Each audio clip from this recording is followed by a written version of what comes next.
Welcome to Metaphysical Soul Speak. I'm your host, Elena Fox Starks.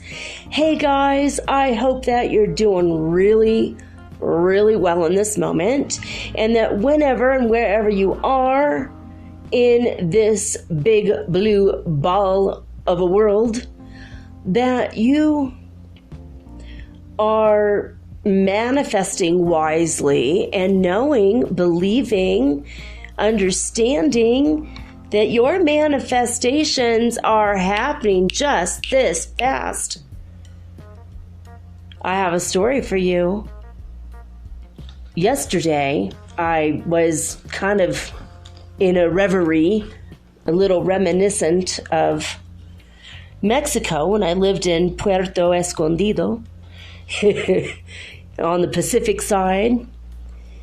I was living in the state of Oaxaca, which the city of Oaxaca is extremely dangerous, but we lived on the coast where there's a lot of tourists and some gringos, not too many. There was a German guy living next door to us and then us, and that was it. It was a pretty cool place to live. I mean, up until when the riots hit. Well, a lady was double taxed and she burned her own store down. Well, not the whole store, just the furniture that was plastic, so it was like super hard to light and very awkward. It made for like a horrible polluted energy. And the next day on the radio, they blamed all the gringos in the neighborhood, which was me, my kids, and the German guy next door. That was very awkward for a while. And then that led to a bunch of riots and a police barricade about 4 lines deep. Riot gear, guns, billy clubs, massive shields. And we realized in that moment that we just didn't really have enough groceries to be stuck inside for a week during these massive riots. So before the riots started, we went to the store, and the taxi driver couldn't break through the lines at all, dropped us off. We had to walk about 3 blocks carrying massive amount of groceries. And as we're walking, we had to cross the police lines ourselves. And we were stuck in the middle of 4 to 5 lines full of police with riot gear, geared up and angry. And then on the other side of us was a wall of people, absolutely angry. They had sticks. They were so angry because the government had double taxed this lady, taxed her in 2 counties in the same state for the one business she had, because she lived in one county and worked in another, and they taxed her in both. And I mean, it was bad. Like the governor, equivalent, had to come and talk it out with her, and they put that on the media, and then they stopped the rumors that it was the gringos, meaning me and my kids, and the German guy next door. So, I mean, for the most part, it was like a super fun place to live. I mean, except for the occasional human head in the road, it wasn't a bad place to be. We're just going to gloss over that. Just forget I said that. But what I was talking about last night was, one of my favorite things about being there, and it's such a little thing, is that we had Toronja gaseosas, grapefruit soda. They don't say soda in Mexico, even though it seems like a Mexican word, right? Soda, taco. It's like the letters are pronounced the same. But oh no, in Spanish they don't say soda, they say gaseosa. It's one of my favorite words ever. Next to popcorn in Guatemala, which is called poporopos. Sounds just like popcorn. I love the word poporopos. Super fun. And popcorn is palomitas, like little birds. It's conchitas, little shells, which also means, well, never mind. It's a bad word in some countries. Little something else's. It's called maíz de pop. In some places, it's called canquila here, and there's other. Conchas is another place, which is also means another. It's the same bad word. But anyway, you get the point. So my favorite soda, or gaseosa, was the flavor toronja, which is how you say grapefruit. If you say uva fruta, they're going to say, what the hell are you talking about? But toronja is, in the sodas in Mexico, they're amazing. They're like made with carbonated water and fruit juice. Usually that's all it is. Some of the Jarritas is a brand of Mexican soda. You could get it in the States in specialty shops or in that one ethnic aisle where you could go get really good Mexican stuff every now and again. But you could get like piña, pineapple, mandarina, which is orange. You could get probably manzana, apple soda, uva, grape. I think you can actually get toronja jarritas, but those, they do have a little bit of sugar in them. They're not, the more natural ones. But I was talking about it last night on the show, wasn't I? I was saying, you know what? I really, really miss grapefruit soda. I really miss it. I wish I had one right now because it was so good, and I've been so sick for like 5 days, and I was just like, man. I thought about it for a few minutes yesterday, like, I really love grapefruit soda. And I haven't seen any here, like at the store next door. I've been here 18 months. Between my son and I, we go in there several times a week. We have never seen a grapefruit soda there once, ever. Even though I have had grapefruit soda in town at the university. I got one when I ate lunch at the university like 6 months ago. And I think I maybe have had one from another place too, like maybe twice in 2 years have I seen a grapefruit soda. When I see it, it's like, boom, I want it now. It's so good. So my son was gone, and I needed a few things from the store next door. He was out working, so I thought, you know what, I'm going to go and I was going to go get like a guarana soda, which is like ginseng. It's got a bunch of vitamins in it. It's got a couple bad things in it, but the guarana fruit has as much caffeine as the coffee berry. So sometimes I like to have a guarana instead, and this one has all the vitamins, and guarana is good for your digestion and, good for your eyesight, good for a lot of things. So anyway, which I mentioned all this yesterday, I went over there, grabbed the guarana, and guess what? Lo and behold, I kid you not, there was only one bright frickin' pink Toronja Imperial soda, which this is a product of, I believe, Ecuador. It's not a product of Mexico. And it's actually, in Mexico, the grapefruit sodas usually are yellow grapefruit. So the soda itself is yellow. And once in a while in Mexico, you're going to see a Toronja that's pink, from pink grapefruit, right? Well, this one is like, it was so pink, it was like ruby red Texas grapefruit. If you live in the States, you know what I'm talking about. The really good, really reddish pink, like there's not really anything else in the whole wide world that's that exact color. Am I right? Maybe the beak of a flamingo. I mean, for real, that's like, that is like the only thing I could think of that's that color, right? And so here, lo and behold, in the case, next to my guarana, there was only one in the whole freaking case, and they just filled the case, and it was completely filled. So it's not like they bought 5 and 4 people bought one. It was like this was literally the only one. In 18 months, it's the first time this has ever appeared in this store, and I'm like blown away. So I bought it, I opened it up, I drank it, and I was like, you know what?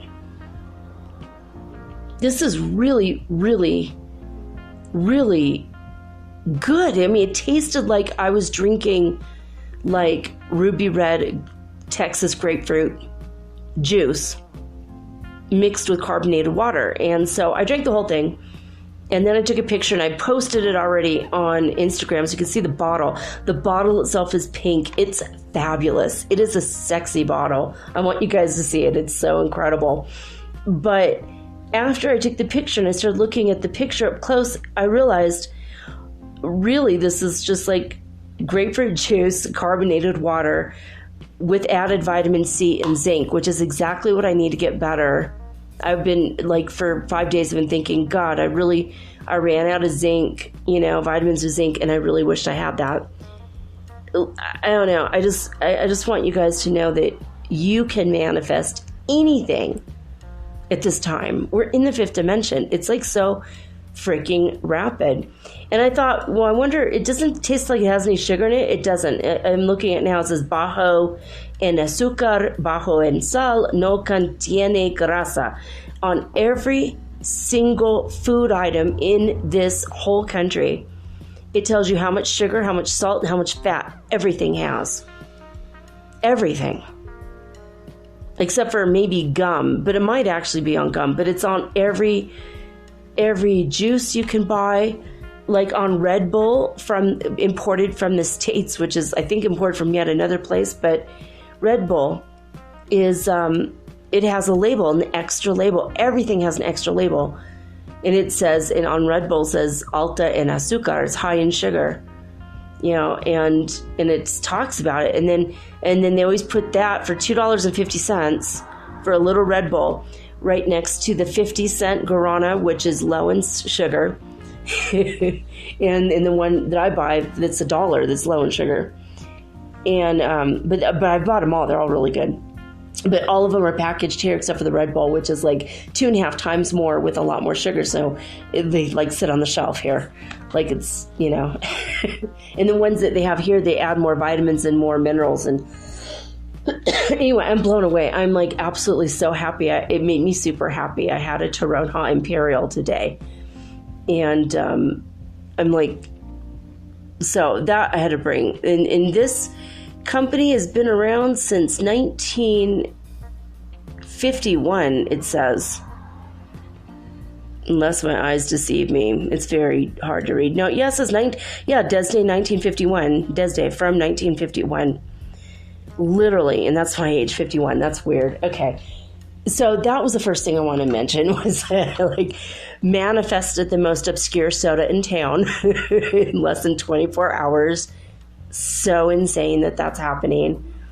My son was talking to me a few days ago. He met someone on the bus and gave her his number because she asked for it, and you're not allowed to be a masher. You can't say, hey, you want my phone number? You can't like force yourself, or you'll get arrested if you're on the bus. And if you're like a guy trying to chat up a girl, you could get in trouble for that, like literally arrested. I mean, so it's like really kind of weird and cool law because it's like you're not allowed to harass anybody. No one can say anything to anyone on the bus. Everyone's like super quiet. I mean, you could have a conversation, but it's like kind of a no masher law. I kind of like it, but masher, a word being from like what, the 1920s or something. Man who's like always trying to come on to a woman super heavily, but so my son's just like minding his own business, met this girl, and he came home. He's like, she's so cool, and then she never wrote, and he's like, what the hell? And then he went and asked a girl out, and she rejected him in a really stupid way, and I'm like, it's just her. She's just being immature, and she's not meant for you, right? And so he was just like, whatever. And so today completely, and he's been thinking, and he told me, I want a girl or a woman who's like around my age, who has all this stuff in common with me. And he laid it out flat, what he wants. Today he had given up. He was just going to go downtown and go work. And he went he was like across the street waiting for the bus. Lo and behold, this woman said, she was 18, so she's like only like 6 months older than him or something. And she's like, I've been seeing you around here and you look like one of the coolest people I've ever seen. And I want to talk to you. And I've been wanting to talk to you for months, but we can never like be at the same place at the same time. But and she lives across the street. And now it looks like they have like everything in common. They're going to be friends. He's like, it's everything I wanted. I wanted a friend who was spiritual, who had all the stuff in common. He manifested that. It took about 48 hours. Just 48 hours. I'm like, that is the coolest thing. He's like, yeah, she has all this weird stuff in common with me. And, I'm like, do you think, like, she'd like my show, And he's like, yeah, it'd be so cool. And she works for a t-shirt design place, and she has access to all the equipment, and she says we can make anything at all, period, on a t-shirt. I'm like, oh my God, I could probably come up with something really bitchin' and cool and make Metaphysical Soul Speak t-shirts here in town. And, when people wear them, hey, free advertisement for me, right? So I have to come up with something really cool, like a Ho'oponopono design or something. But, but I'm like, dude, this is like so cool. Everything and everyone is able to manifest what they want. A lot of people that I know who are single are manifesting relationships, as I mentioned yesterday. And people that needed a job or needed a work or needed a business to start, just boom, manifesting it right now. My friends, like, I've been thinking about starting this company and I need people to work for me. And it dawned on me that you're one of the most, honest and loyal people I know.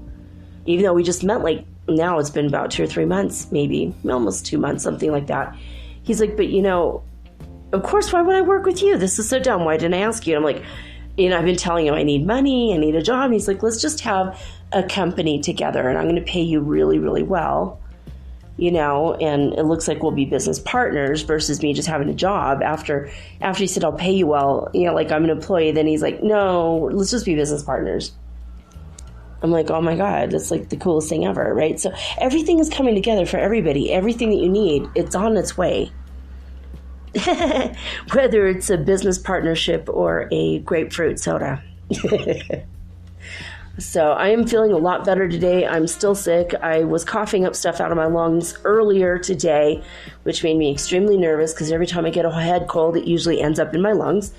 And thank you, God, it was like a couple times and that was it. We'll see how we are tomorrow. I'm going to take my medicine that will prevent serious lung things tomorrow. We'll see. We'll see where we go. But, I just...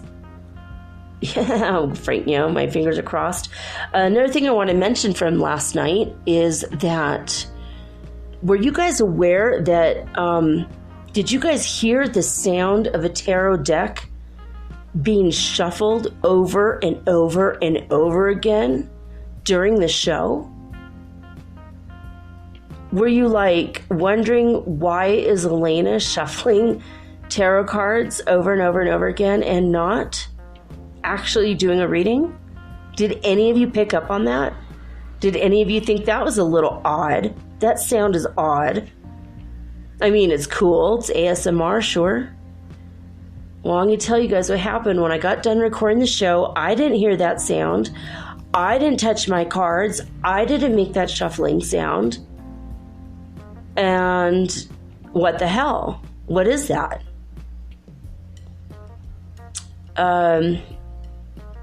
My duende.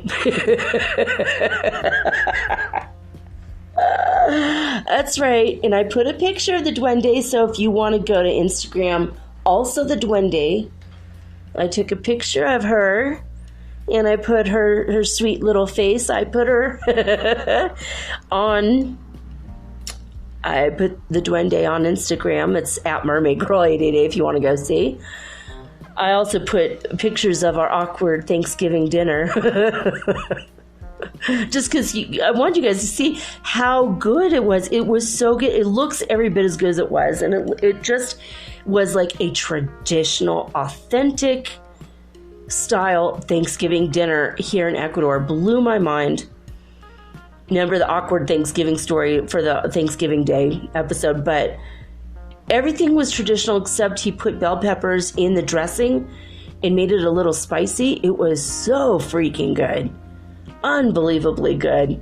My grandma, before she died and before she went into the nursing home, she was putting jalapeno peppers, little tiny bits of jalapeno peppers in her stuffing. She's like, I just need a kick.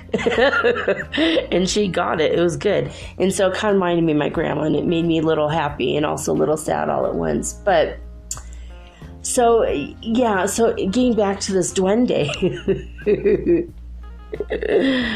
Oh, my duende told me when I was finished and I heard it, I'm like, hey, is this you making this sound?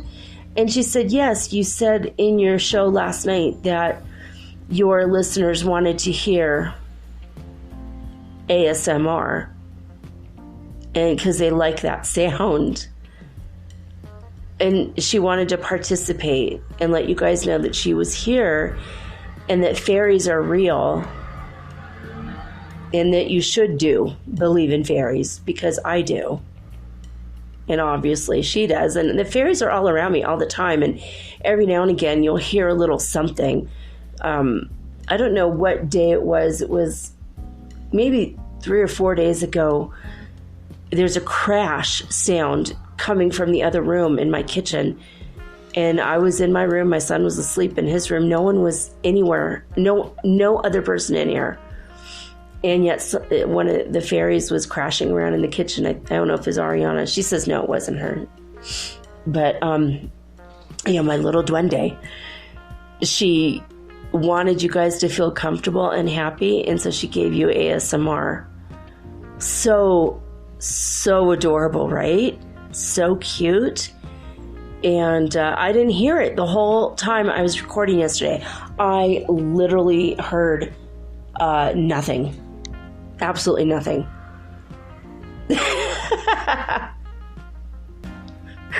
I mean, honestly, how absolutely adorable, right? I'm blown away at her sweetness.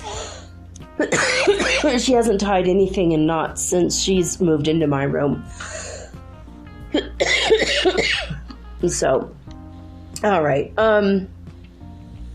I wanted to read you. This is something we're going to part a little bit from what our normally scheduled thing that we normally do is, because Daniel Scranton, I've mentioned him many times. He is a talented channeler. He is a direct channel where the Arcturian Council from the 9th dimension, they will take over his body. It's the same Arcturians that I channel, but I channel them indirectly, telepathically. They literally take over his body. So if you want to go listen to Daniel Scranton on YouTube, you can see his process. He makes a lot of sounds in the beginning to kind of, while they adjust to his voice, and then you get to hear his voice changes. It's like really crazy. It's really neat. I don't do that because I telepath. I don't directly channel. But I wanted to read to you guys his message he sent me in the email today. I'm on his email list. Highly recommend this guy. He's real. But Daniel Scranton, Scranton is his last name. DanielScranton.com is his website. So this is... It says more extraterrestrial contact is coming. That's the title of this channeling. This is literally directly from them. Greetings, we are the Arcturian Council. We are pleased to connect with all of you. We are establishing more connections to individual humans at this time because of the openness that you have to making connections with the unknown. We are seeing more humans opening to channel and to making contact with extraterrestrial beings, and that makes it a very exciting time for humankind. In fact, there are several ET races who are reaching out to humanity for the first time in your history right now. And they are doing so because of the openness that they see within so many of you. You have been working towards the full-time. I'm sorry. Oh my God, my dyslexia just kicked in for a second. Just the words jumped around on the page. You have been working towards the time of full and open contact with physical extraterrestrial beings. And that work is paying off. I mean, didn't we just hear this from Michael of Ashtar Command yesterday? Okay. So I love that this is like such a confirmation yet again from what I said yesterday to what happened and what I got in the email today. All right. So they continue. And so you are making more connections and you are lighting up to beings who would not have considered making connections to humans just a few decades ago. Did we say something? Did Michael say something about how we light up when we ask? They could see our aura, right? I have to go back and listen to yesterday's show, but that's incredible, right? That's what he said. That's what he said.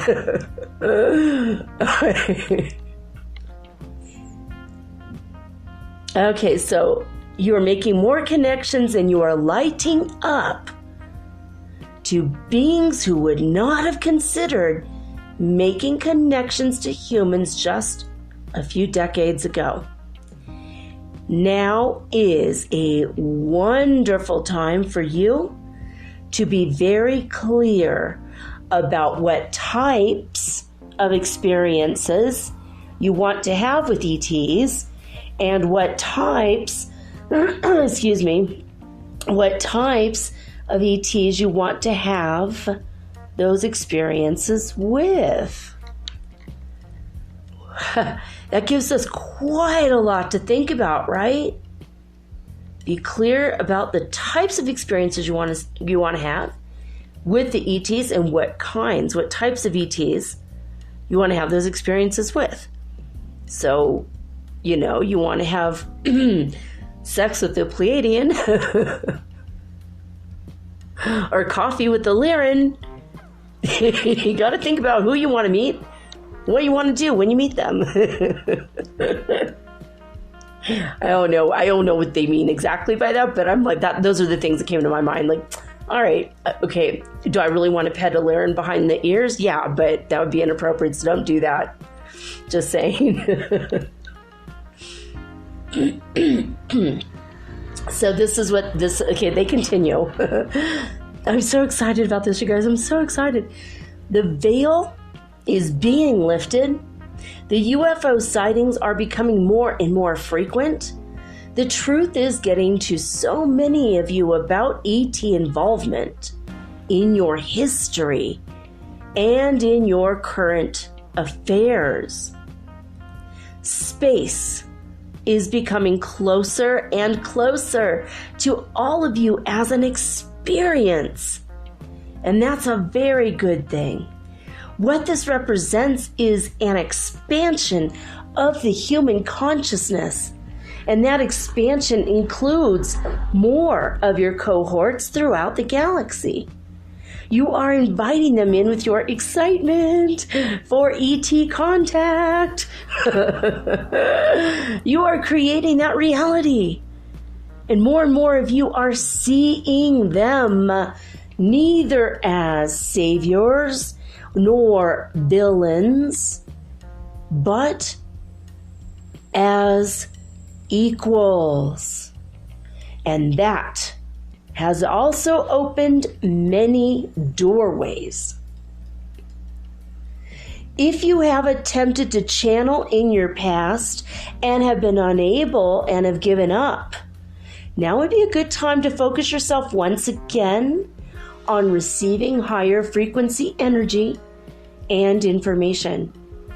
You are moving, excuse me, you are moving into the decade of awakening, and the groundwork is being laid for all of that to begin as soon as you celebrate the new year. Oh my God.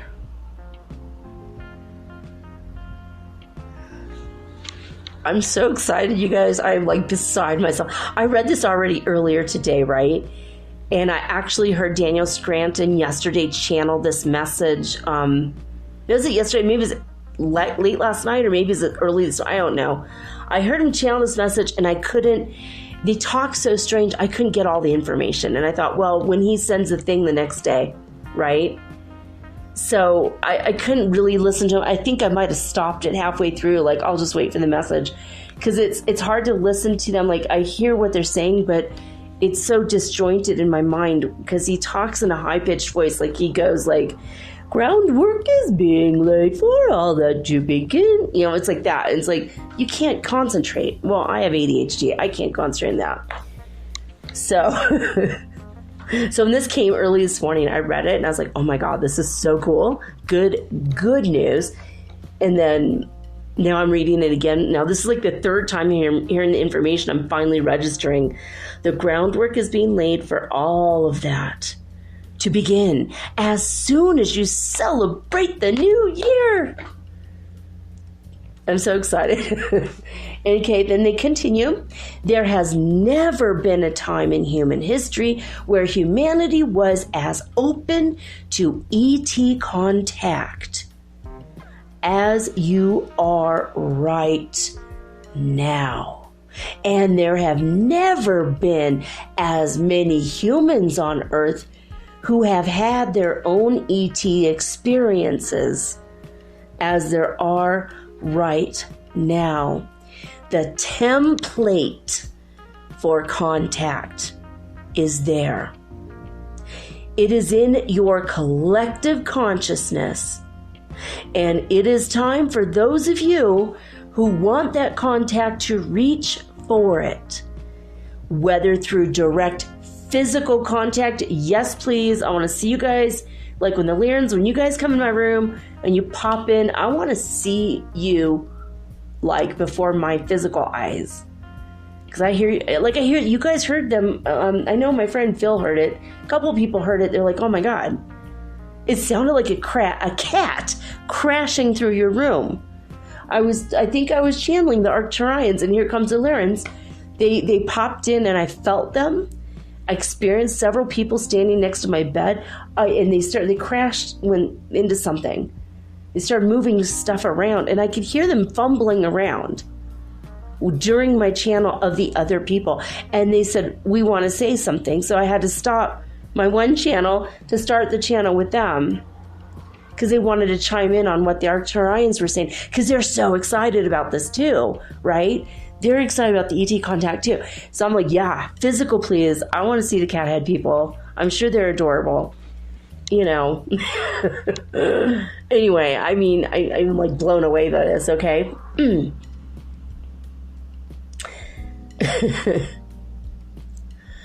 All right, so it is in your collective consciousness, and it is time for those of you who want that contact to reach for it, whether through direct physical contact or through channeling verbally.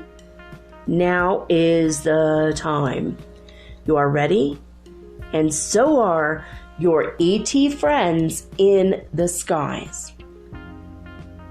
We are the Arcturian Council, and we have enjoyed connecting with you. So I don't know if that blows your mind as much as it blew my mind. I'm like, I told you from one of the other groups, I don't know who, I can't remember now. Might have been the Arcturians. Somebody said really soon the disclosure is going to be had, and it's going to be directly from the ETs themselves. It's not going to be the government going, oh yeah, by the way, ET's real. UFOs are real, you know, even though NASA did say something like a few days ago. And to me, I'm just like, yawn. I know, I see them. They will like telepath with me and say, we're here. And I'll look out the window and there they are. I see their cloaked ships. I can make out the outlines. I feel them. I know they're there. In fact, what's hilarious is my friend took a picture. Yes, well, he's not my friend. He's the landlord of my house. We're friendly. We're acquaintances. But, you know, I just send him, you know, money every month to continue living here, basically. But we he put me on a list on my WhatsApp to send me pictures of the food he makes. He makes excellent tacos, Mexican food. And he's learning more and more about cooking Mexican food. Some of the stuff he does, he got from me directly. Because I grew up in LA, man. I grew up with the Cholos. They taught me all kinds of cool stuff, right? But everyone in my family, we all love Mexican food. And I grew up, and then my stepdad, he is Mexican, and I think he didn't even really cook all that much, right? He grew up in Wisconsin, and I know more Spanish than him. I know more about his culture and cuisine from his ancestors than he does, which is hilarious. But I know nothing about my own Irish roots, hardly at all.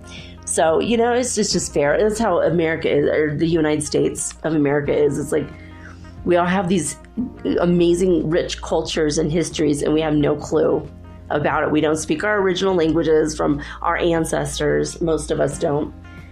It's like kind of ridiculous. But I grew up around Mexican food. Everybody in my family, that was the thing. Mexican food is the bomb. And if you come from another country other than the U.S. and Mexico, obviously, if you've never eaten Mexican food, go as soon as humanly possible. Find the most authentic Mexican place and go eat there. Unbelievable food. It's so good. It's simple food, but it's so, so good. In California, the red sauce is the spicy sauce, and the green sauce is the mild sauce. Not so when you get to southern Mexico. I learned the hard way. The red sauce is spicy enough. It's really good, but it's mild. You enjoy it. And the green sauce will knock you on your ass, and everyone around you will laugh. They'll laugh so hard and even point at you and say, "Eat another bite," because they think it's so funny. I used to go to old taco stand at 3 or 4 in the morning.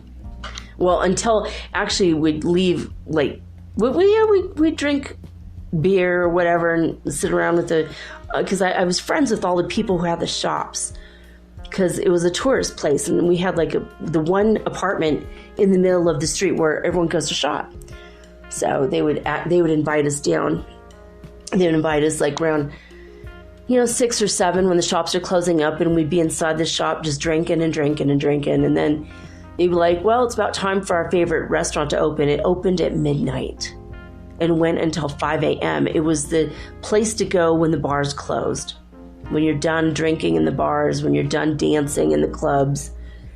And it opened at midnight. It was the coolest restaurant ever. We went during the day, and they're like, we're not open. We're like, oh, sorry. It's ridiculous, but sometimes I miss Mexico. I don't want to live there again, but really love the food. Anyway, so I'm always expecting this guy's going to send pictures of the food. It's always pictures of the food. It's here's our pork taco, here's our beef taco, here's our chicken taco. And it's oh my God, I have to erase so much on WhatsApp to save the my SD card or whatever is getting full, right? I'm I got to clear out my gallery of all these pictures. Yesterday, he sends the most amazing rainbow picture of Cuenca from his rooftop terrace above his Mexican restaurant, right? And I was like, well, I can't erase that. That's incredible.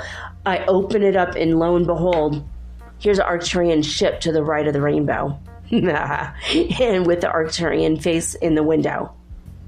But no one could see it unless they know what they're looking for. And I've trained my eye to see it in this massive ship. And I'm like, it's so super obvious once you know how to look for it. And I put it on, that's also on my Instagram. But so I was blown away. But this rainbow was very low on the ground, and it looked like a fire rainbow, which I told you guys about before, which means we may have an earthquake in the next 7 to 10 days. And if it happens, then I'm going to know it definitely was a fire rainbow. And if it's not, I don't know what happened, but it's a very low on the ground rainbow. And I don't know if I'm going to be able to put the picture on my Instagram or not. It's not my photo to share, but I can maybe figure out a way to send it to you privately. Maybe, possibly, but let me know if you want to see it, because I might actually put on my website, and then I could put a little blurb about his Mexican restaurant or something. But Anyway, so that blew my mind. It's like, this is like I love cloud pictures, and I was like, oh, clouds, oh my God, a rainbow. Oh my God, the Arcturians are here. It was just like, oh God. All right. Schumann Resonance news, disclosurenews.it, calm. That's the only thing. The evening report, just calm. That's it. And heart math, sorry, this data is temporarily unavailable. What's happening, though, we are having a lot of electronic devices are being screwed with. We are being screwed with. The solar winds have been released from the sun and hit us this morning. That does break down the mitosis. I'm saying it right today. It breaks down our cells. It can create havoc inside of our bodies. It can create pain, sleepy, lethargy, tiredness, as well as mental health issues. So if you're having a sudden bout of depression that makes no sense because there's no reference, that might be what's up. That might be what is up.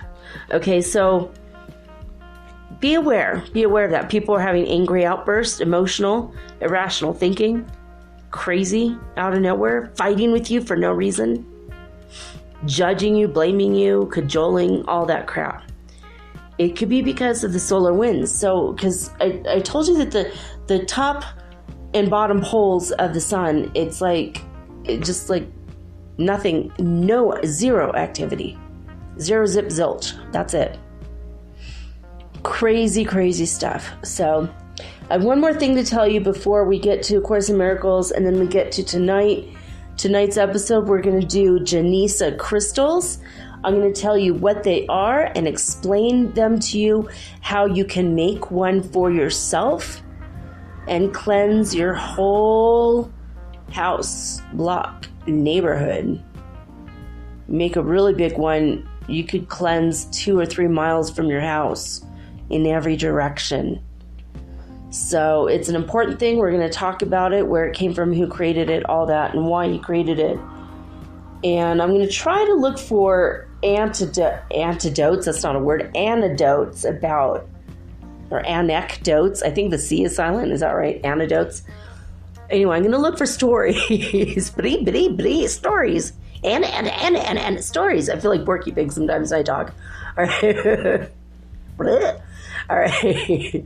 So I'm going to see what results people have had using this. I'm going to try to find it, find more information about it. But I'm going to tell you where to go to get the instructions on how to make it and all that good stuff, right? After the next two things. So today I couldn't sleep, went to bed a lot earlier than normal, and woke up after like 4 hours feeling like I had 8 hours of sleep, really confused, sat here for a couple hours, went back to sleep for about an hour, and just sat up again wide awake, like what the hell's happening? And then kind of forced myself to have 2 more hours of sleep. I was like a little bit sneezy, a little bit coughy, a little bit feeling yucky still, so run down, and I thought, well, I need a little bit more rest, right? So I went back to sleep for yet 1 more hour, just 1 hour, and then later I was able to sleep for another 2 hours. So it's like I got 8 hours of sleep total, but it took like 12 hours or something to sleep 8 hours because I just couldn't, it was just disjointed, and I'd be so excited about, like, I'd wake up briefly, and then I'd be so excited about something I thought about and couldn't get back to sleep. But also, Michael Sherahan stayed with me all night. And we were talking like a long time. We talked and talked and talked. And then in the morning, he was like, yeah, I woke up. He's like, hey, you woke up.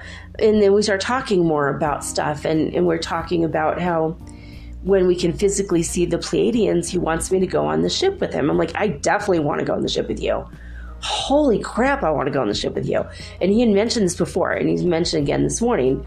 He hangs out and watches me sleep. I'm like, all right, cool, But every now and again, I feel him hug me, and he's like, we're becoming really good friends, and it's like so cool. And I love his energy, and I'm like, he projects his energy to me, And I don't know if you guys have ever done that. I've done that. I did to my friend the other day. I gave him a hug, and he's like, oh my God, I felt you. It's so weird. How'd you do that? That's so weird.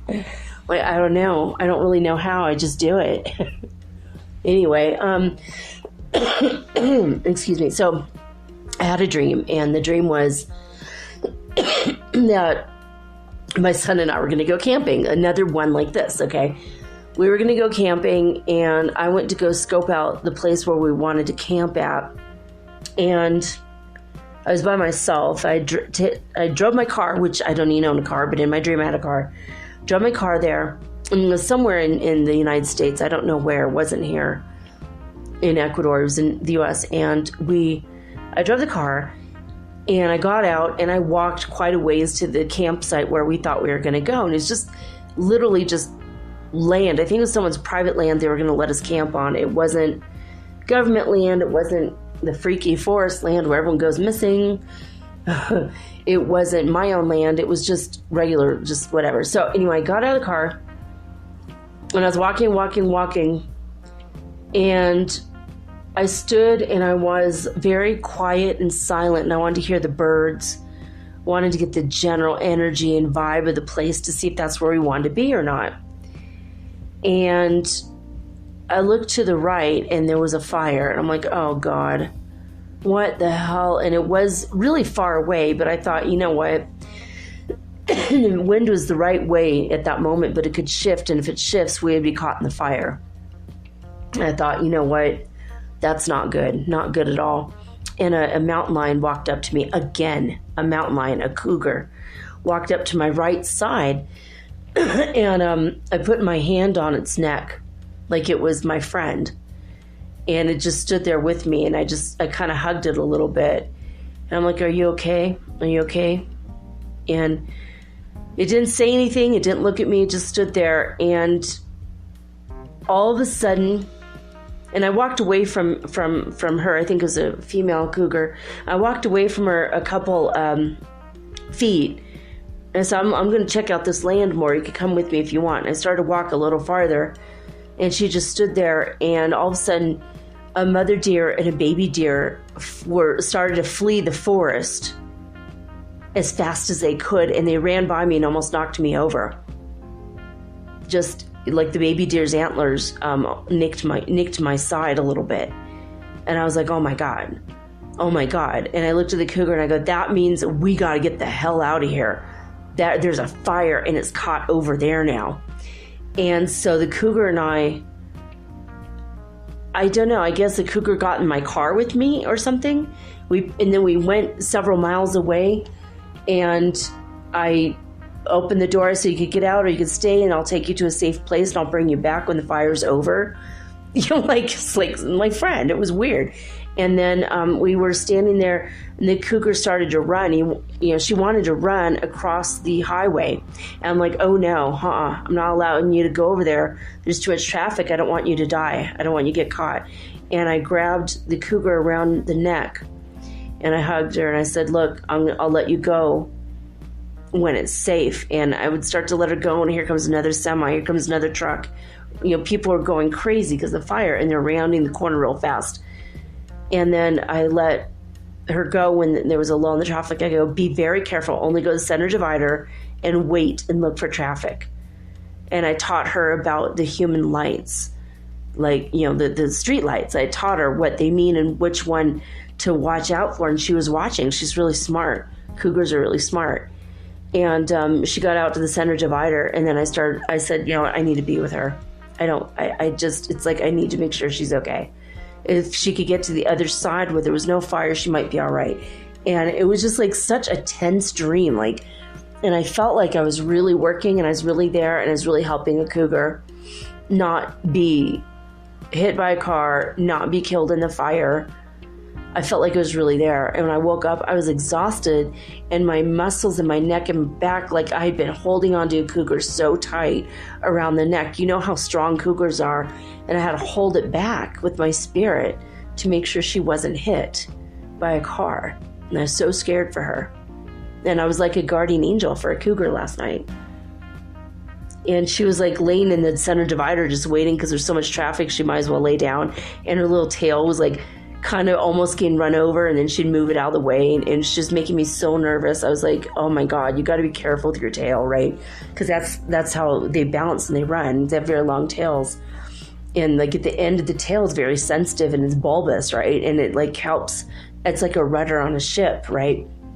And so it was like such a tense dream. I was just like, I was so scared for her. And again, I think I might have been crying in my sleep again.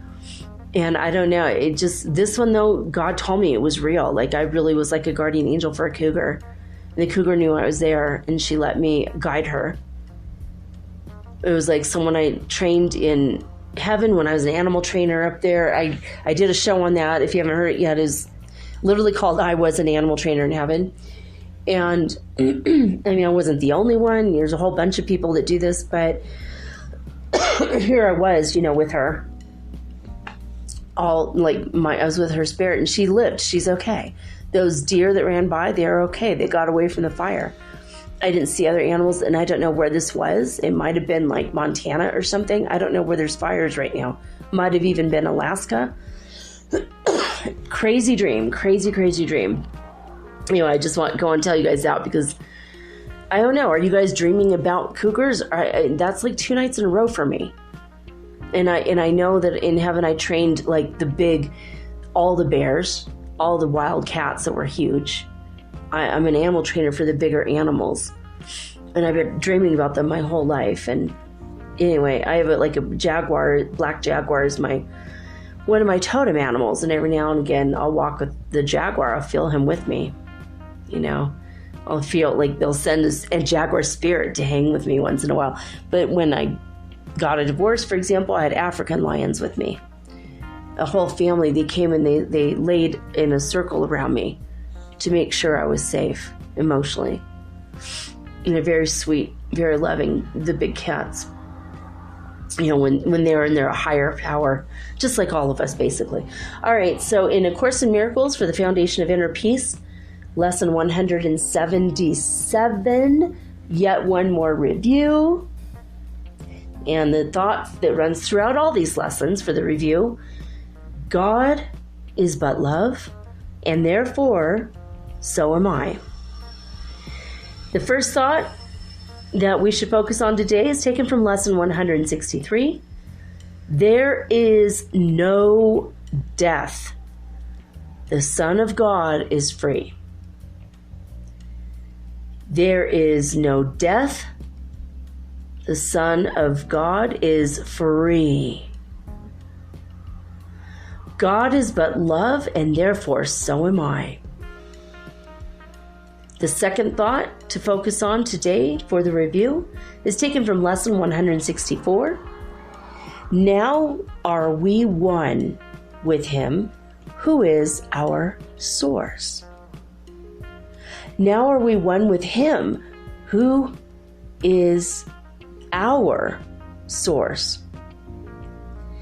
God is but love, and therefore so am I. All right, guys, when we come back after the break, this quick little break, we are going to learn about Genesa crystals. I'm going to tell you how I first heard about it, and I've never made one. I've always wanted to. I tried, and I didn't succeed. I couldn't figure it out, but I've been looking at a lot of videos. I'm going to try and do it. So I'm going to go over today what it is, how to make it, and all that good stuff. But then I'm going to, in the next week or two, I'm going to try to make one, and then I'm going to tell you guys the results when I finish that. What's happened? All right, I'm going to talk to you about Genesa crystals right after these quick messages.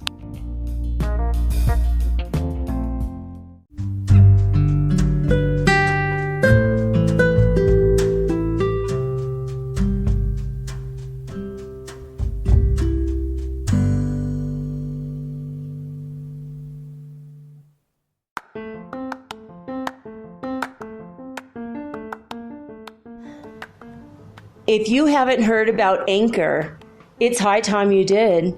It is the absolute easiest way to make a podcast. First of all, it's absolutely free. Second of all, They have creation tools that allow you to record and edit your podcast right from your phone or your computer. You guys have known that I've been doing this for 8 months using the Anchor.fm app right on my cell phone, and I have done it everywhere, right? I have recorded this in my living room, my bedroom, little cafes in Quito, Ecuador, all over Cuenca. It's so absolutely easy to make your podcast, and editing is just a snap.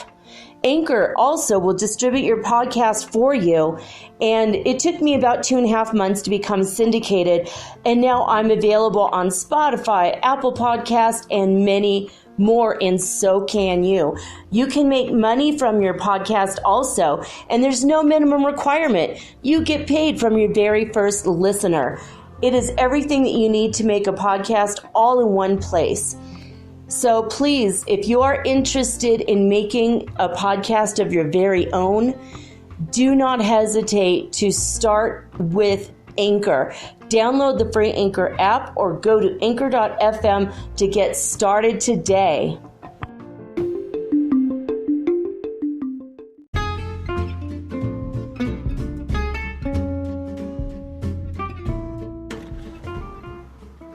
Metaphysical Soul Speak is run on sponsors and listener support. This means listeners like you. If you are so inclined to support my efforts and my little podcast, please visit me at anchor.fm/metaphysical and pledge an amount of your choosing today. Thank you.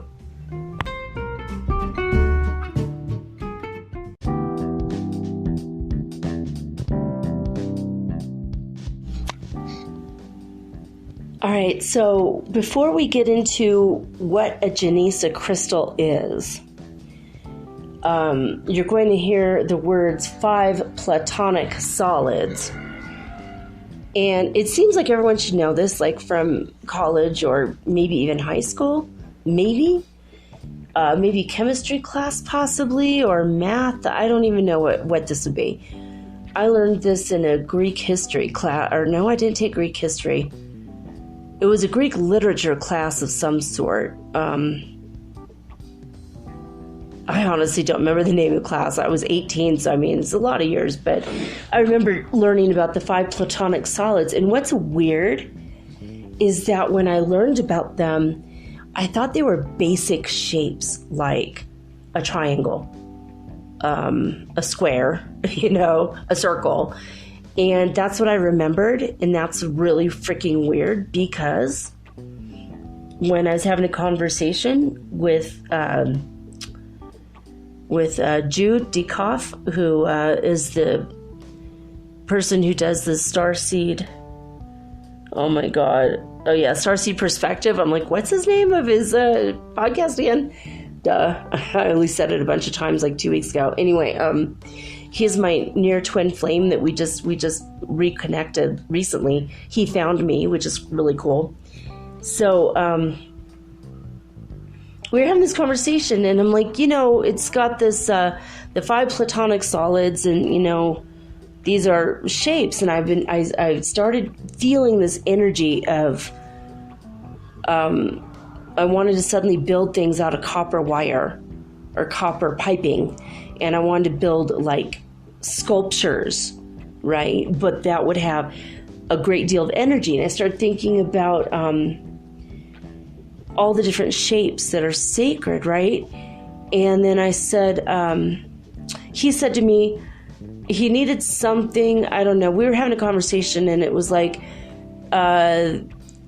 okay, and I channeled something for him. The information was to make one of the platonic solids a tetrahedron and put that on a mirror. So now you have a double tetrahedron, and you hang a crystal in the middle. And it was for some specific purpose, and put white flowers around it and whatever. And he found a copper, and I said copper is best, right, to make this tetrahedron. And I said, yeah, so this thing that he found at like a vintage garage sale, And it was copper on one side, silver on the other, but it was like a mirror, like a silvery mirror thing where it would reflect very easily. And all around the edges, there was like flowers in this thing. They found, like, I think 48 hours after I told him to get this. And it's like an antique. So, I mean, how the hell did I even know that this existed? I didn't. But anyway, and he's like, well, what do you mean put a pyramid? What do you mean? And I'm like, well, you know, like one of the 5 platonic solids, it's like a pyramid. And then I'm like, wait a minute. No, that's not true. There's just 5 shapes. Never mind. And he's like, no, I'm going to look that up. What are the 5 platonic solids? And he got to it and he's like, oh yeah, well that's the tetrahedron, the cube, the octahedron, the dodecahedron, and the icosahedron. I'm like, what the hell are you talking about? That's not the 5 platonic solids are. And then I looked it up and I'm like, holy crap. That's what they are, right? You know, the cube, it's this three-dimensional, has 6 faces. It's a cube, just a square. You know, what we all used to draw when we were bored in grade school, and it was like so exciting. We got to learn how to draw this. And then the pyramid, 3-sided pyramid with just 3 at the bottom, that's a tetrahedron. And the pyramid I'm going to build out of copper has 4 sides. Like a square at the bottom, not a triangle. But then the octahedron is 8 triangular faces. Dodecahedron is 12 pentagonal faces. Think of that for a minute. That's like wild. It's 12 pentagons all connected together. And then the icosahedron is 20 triangles connected. All right, so I wanted you guys to think about that. Now, those are the 5 platonic solids. When I mention them later, you're going to be blown away by this, okay? Hopefully, you'll remember what I just said. So, now we're going to talk about Genesa crystals, okay? Let's see here. All right, now the Genesa crystal is not an actual crystal. I'm going to tell you what this says on ancient-symbols.com website. All right. Oh, and by the way, the 5 platonic solids are very sacred. It's part of sacred geometry. You know, I don't know if you guys remember the 1970s and pyramid power. People started freaking out about the pyramids and the pyramids in Egypt and pyramids made from copper wire. And that's what I just suddenly got the mad desire to do. And then I got sick. So like about a week ago, I was like, it was burning that image of making that. Like my higher self said, you got to make this. Like, oh my God, I'm going to totally make this. And then I started thinking about Genesa crystals as well. So I want to make both things. And I was really excited about it. And then I got sick. And I'm like, oh man. And I thought, what if I make a little one, little ones for my room, just to sit on my desk. And then what if I made giant ones where I could sit inside and meditate and see what happens? So like for a grand experiment, I'm not going to go do a dodeca. That's like insane. I can't make that. It's just much. And then the icosa, like, who has time to put 20 triangles? It's like, I'm not going to do this. This is ridiculous. But I started thinking about the pyramids and I started like writing down all the maths of it. Like I've got to do all the math and figure it out and how much do I need and then how much in inches do I need and then converting that to centimeters because I got to tell somebody here where they use a metric system only how much I need, and I need to get a wire cutter, and then I need to get a way to connect it. I need to get some more hot glue with my hot glue gun, and then I'm going to get some copper wire to wrap around the hot glue to make sure it's all connected really well, right? So that's how I'm going to make these things, I think. I'm going to try, or I'm going to just have a heap of copper on my hands for nothing. But I'm going to try because it's very, very interesting. So anyway, so these things have been burning a hole in my mind. Like I'm just like, I've got to do this.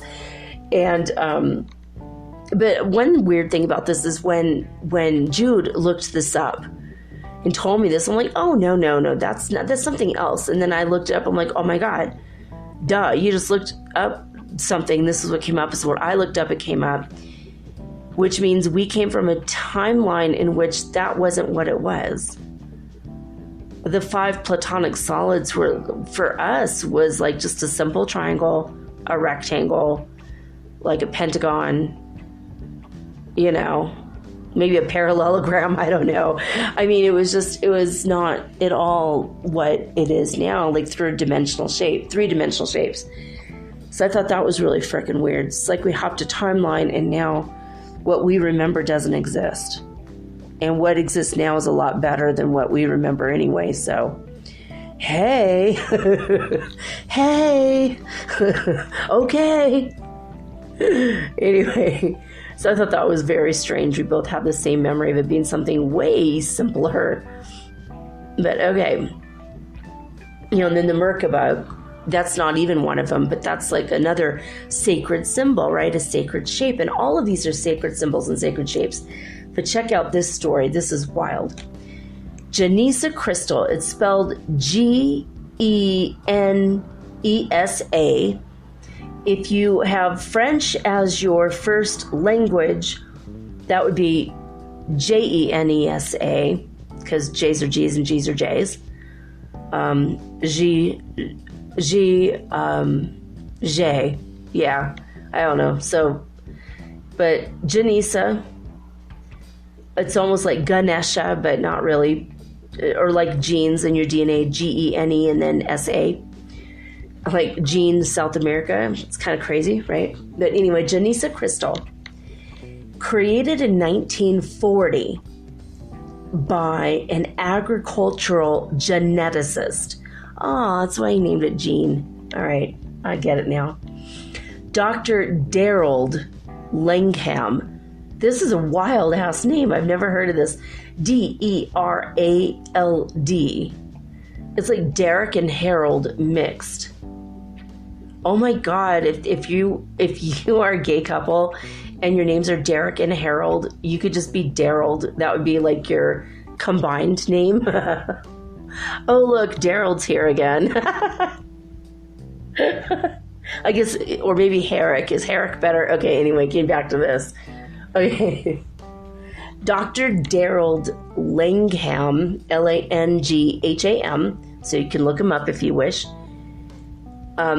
The Genesa crystal, he's the creator of the Genesa crystal, which he also named, takes the shape of a circular geometric sculpture that holds the full potential. Now check this out. For infinite love, infinite wisdom, infinite energy, infinite faith, for an infinite velocity, and for eternal time. I don't know about you guys, but my vibration just went like sky high. I mean, everything just went silent where I'm at. And if you heard anything, it's because Ariana, right? My duende. He discovered this magical shape through his studies of cell development. Remember, he's a geneticist, right? He's an agricultural geneticist. He works with the genes, the DNA coding of plants.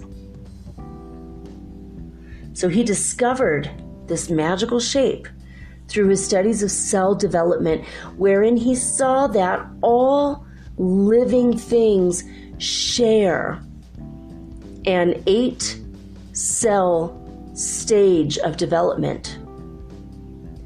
Now, when he used this circular shape in gardening and planting in South America, Dr. Langham noticed that plants grew healthier and grew better.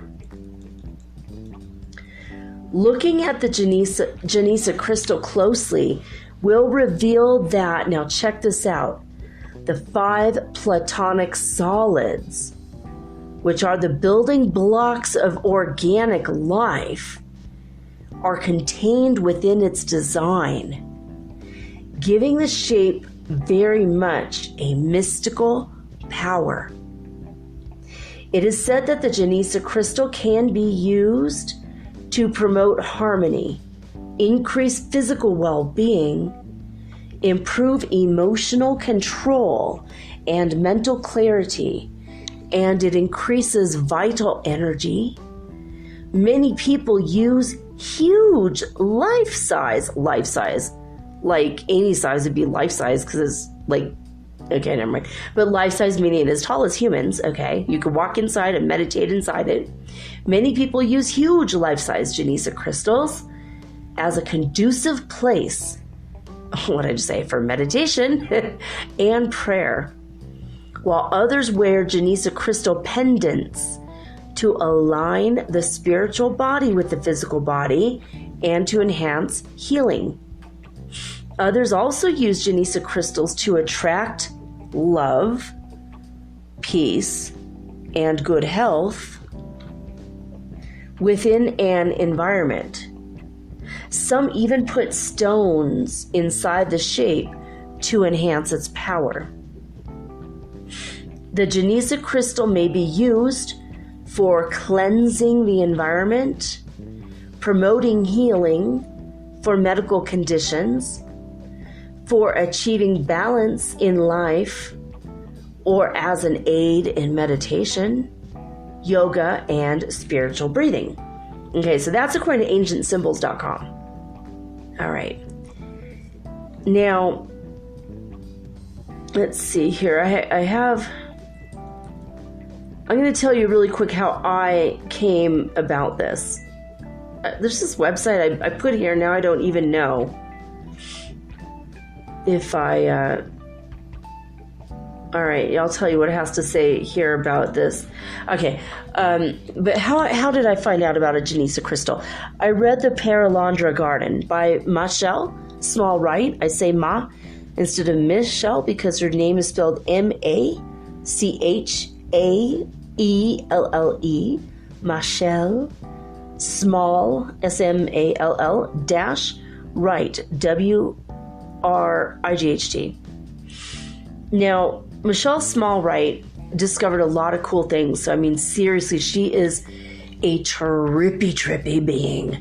I love her so much, but she's like this crazy recluse almost because she lives on this massive land. I want to say it's in Kentucky. God, I can't remember where the Perelandra Garden is now.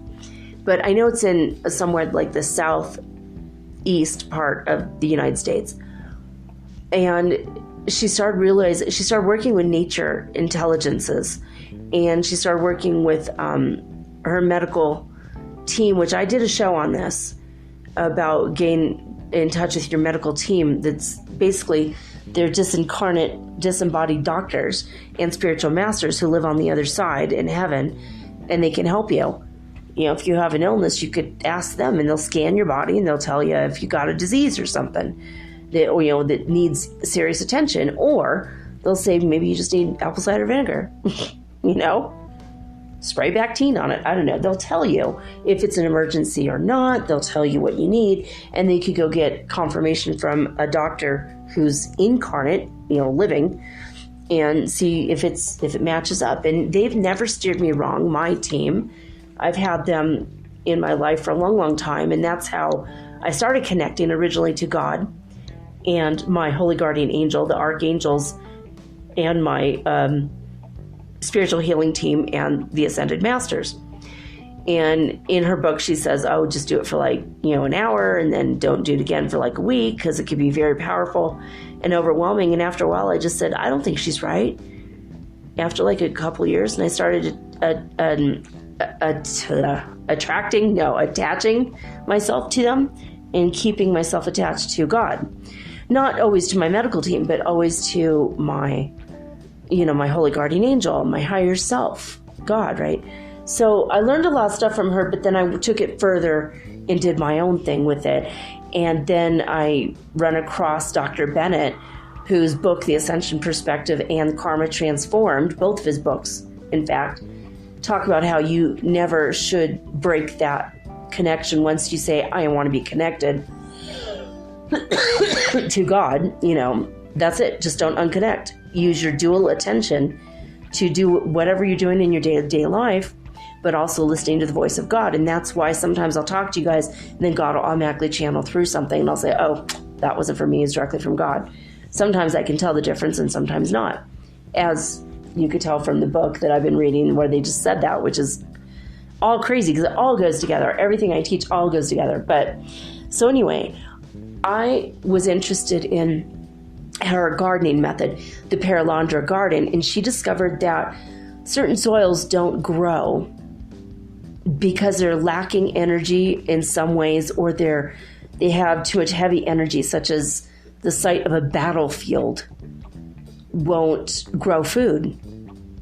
The land is confused. It doesn't know what to do now. So many people were murdered on the field that it has hampered and hindered the energy, whereas the energy maybe was to grow crops or to just grow random trees and grass and stuff. Suddenly it's barren land. The land gets confused. And if you look into the Ho'oponopono process and you look into Dr. Haleakala Lin, he even says the land gets confused. When things happen on the land, it doesn't understand, and no one bothered to have a conversation with that part of the land in that region, or the deva of the land, the spirits of the land. It gets confused, right? So Michelle Small writes, she discovered that you have to clean and cleanse and clear the energy all the time.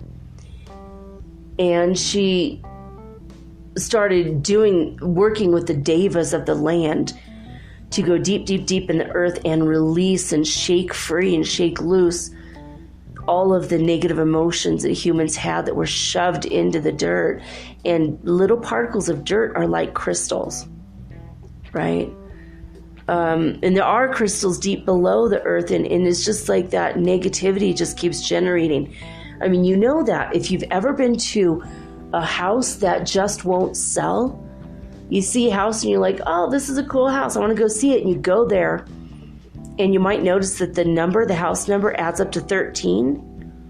And if you don't believe me, try this experiment for like a month, okay? Go to a very hot real estate market anywhere on real estate. Is it realtor.com or, yeah, I think it's realtor.com, okay? Memorize, or at least, maybe within a certain price range, right? Maybe like, $500, which, unless you're looking in Detroit, you're not going to see any house for that.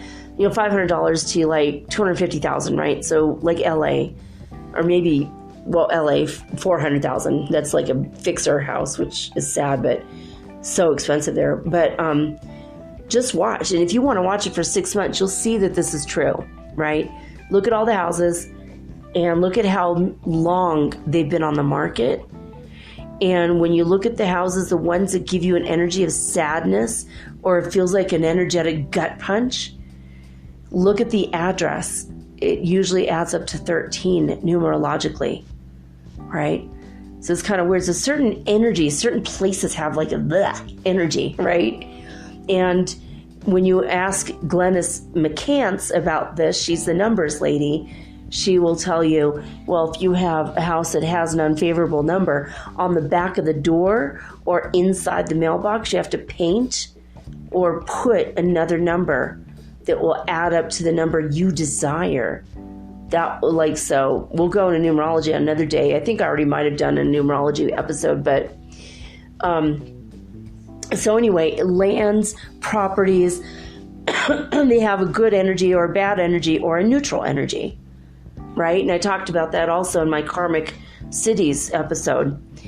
Some cities are like heavy karma, or crazy, you're going to get your lessons just so fast, right? Especially if they're on a ley line or in the corridor. We call it the California corridor. It's up and down California all the way up to Alaska and through Oregon and Seattle. Those are all heavy duty. It might be a massive ley line, to be honest, because of the energy of it. But have you ever gone to a place like to a house and it just feels so sad. So sad. Or you walk by a store, or you walk by someplace and it's just the energy is so overwhelming that you get tears in your eyes. And if the place does not add up to the number 13, and usually if it adds up to 13, the reason why it's sad is the owner can't sell it and they feel stuck. It's a stagnant energy, 13. If your house adds up to 13, if your house address adds up, you got to add another number in there, like quickly, on the inside of your mailbox or on the inside of your door. You just like take a hammer and nail, put up a brass number that will counteract the number where you're at. If you want to be a part of a couple, make it add up to 2. So if it adds up to 13, that's adds up to 4. Breaks down to 4. So anyway, that's a whole nother topic. But Michelle Small-Wright started realizing that, holy crap, my husband and I just bought this gorgeous, beautiful land where nothing's going to grow because I think she said it was like the Battle of Lexington was fought there. And so she's like, what am I going to do? She started working with nature intelligences and she started clearing the energy of the land, clearing it and clearing it and clearing it. And she planted her garden and it was doing okay. And then she started looking up things that would help a garden grow. And she wanted something metaphysical. And she came across this website. I'm going to look up Genesa Crystal again. It's young. Here, actually, I've got it on my little phone. And she bought this big one, and she put it in the center of her land. Oh, of course, it's not on my little phone now. Dagnabbit. So I'm going to look up Genesa Crystal.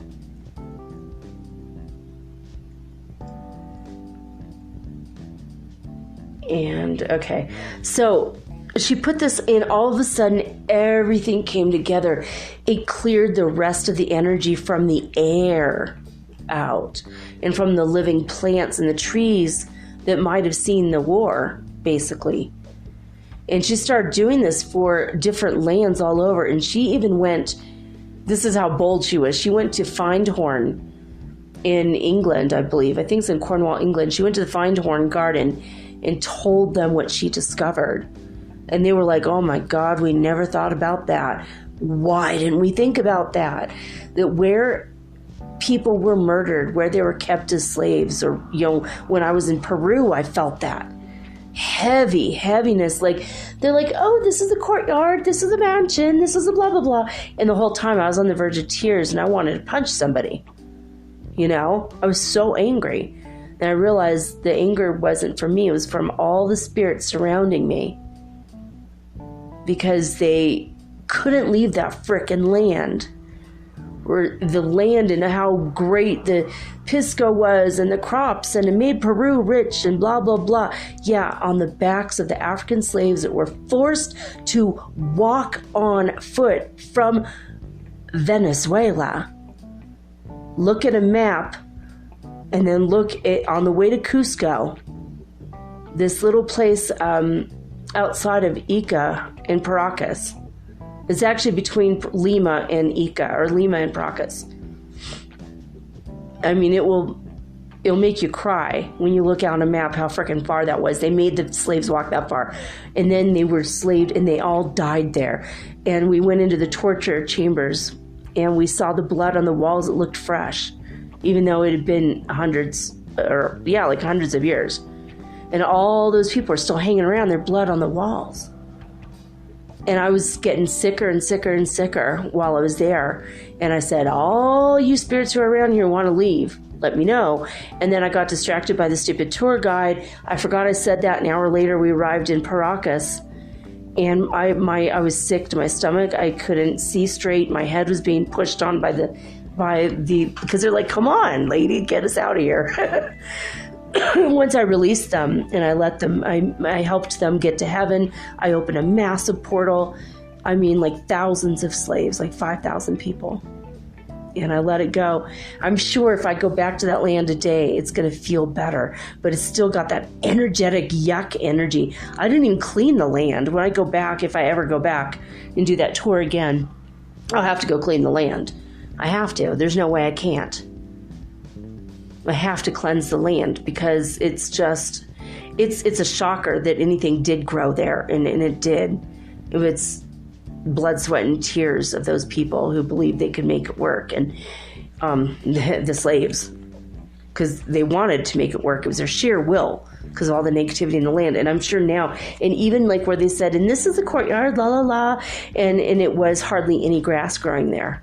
The dirt was hard and it was lifeless.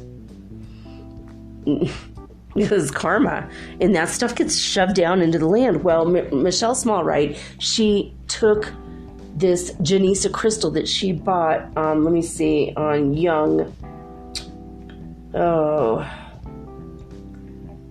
youngdesign.com. It's young-design.com. And they are absolutely beautiful. I mean, you look at the pictures on there. You can even look up Genesa crystal for Google Images, and you're going to see all the different kinds that people have. People wear them as little tiny necklaces. They make them as like 7 inches across for like a desktop. They make them massive where you can walk in and meditate. There was a man, I saw a video, he was making one in real time with this metal that he found, and his cat and he made it inside this other sacred geometrical shape. He was making the one inside the other while he's inside all of it, because he's making these massive sculptures. And his cat would not leave it alone. He said, my cat sleeps inside this all the time. He's like, when you make one of these things, the energy shifts immediately. And Michelle Smallwright says in her book about how intense it is when she first got this, and she opened the box and she put this in her garden. It was like she felt like she could breathe again, and all the fairies, she calls them divine nature intelligences, but basically fairies and devas, and they were all just like rejoicing, like, thank God the energy shifted. Thank God the energy shifted, right? And so she was like, you know what? This is something. So she put this in her book, and she put it on the cover of her book, The Paralandra Garden. So I highly recommend all of her stuff, all of her information. She's super reclusive and weird. Like, I can't just read anything from her books, because she literally gives zero permission to everybody. Unless you go and write her a handwritten letter and mail it from the post office in the United States to her, she won't even get back to you. And even then, she might not get back to you. I wrote her stuff. She never got back to me. She's like such a recluse, but I don't think she even does computers or anything. Like, she might have a computer that she prints her books up on, and then when she's not using it to write, she just stores it away. Like, she lives in a very natural way. Her stuff is really trippy and interesting.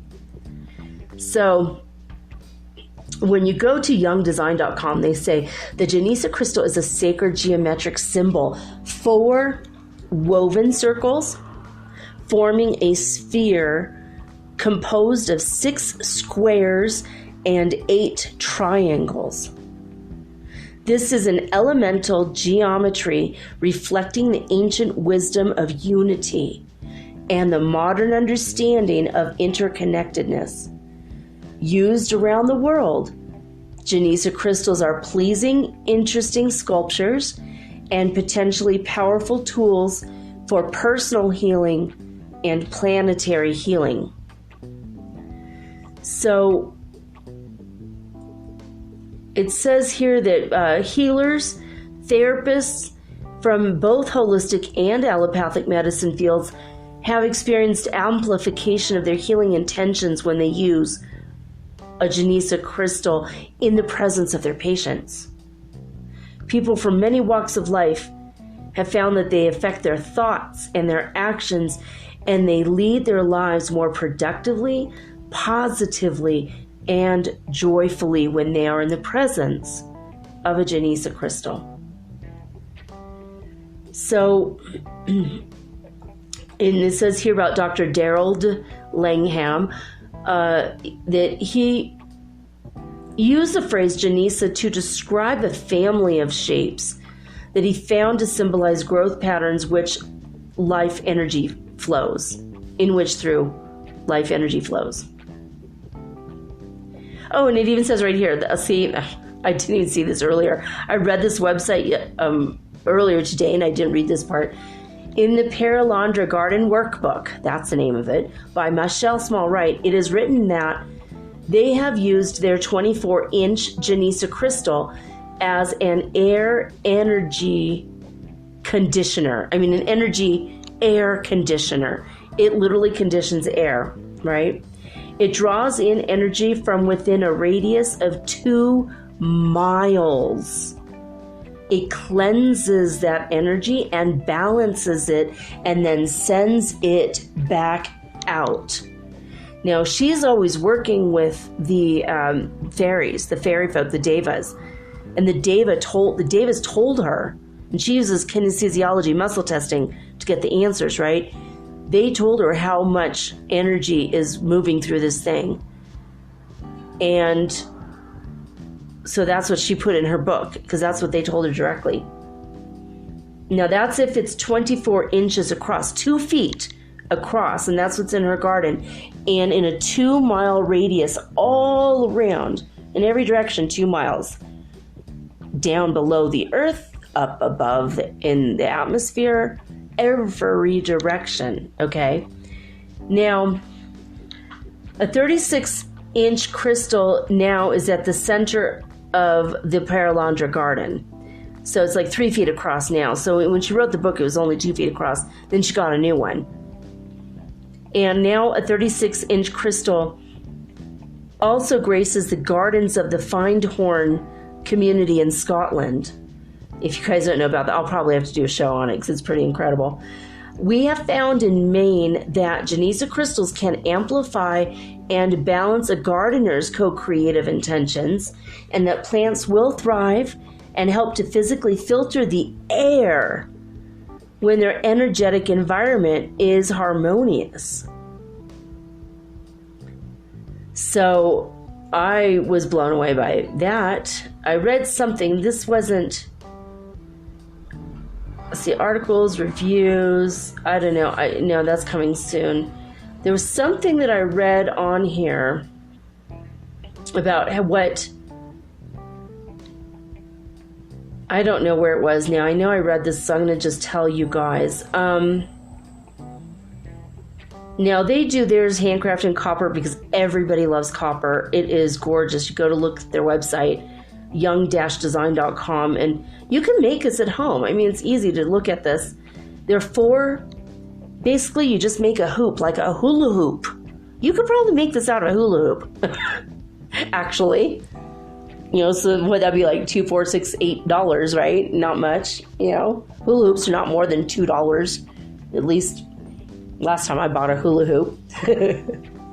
I wanted to write an article called Hula Hooping My Way to Happiness. And I couldn't do it. So I bought a hula hoop and I tried it every single day for like a month and I couldn't get it to go. It had like water in it. It was like really awkward. And I'm like, this is stupid, because before I was pregnant, I could hula hoop a normal hula hoop. So I don't know what's happening. But anyway, but it's just like 4 hoops, like a hula hoop, right? You take 4 of them and you put, one of them is vertical and one of them is horizontal. And then at equal points, you put in the others at 2 angles that make a cross. And depending on what angle you look at it, it looks like an atom or like a nuclear, like the nucleus of an atom. It's like how scientists have described the way an electron goes around the nucleus of an atom. It's that symbol. And you could see inside this, depending on what angle you're looking at, all the different symbols. I mean, it almost looks like a seed of life at certain angles. It looks like there's a Merkaba. I see the Star of David looking at it right now. There's a Vesica Pisces. I mean, it's like really, really incredible. And the energy is, just looking at it, I feel good, right? So let's see. It says the Genesa crystal is a sacred geometric symbol. It's an elemental geometry reflecting the ancient wisdom. Yeah, I already read this. I mean, they put this on 2 different pages, so yeah.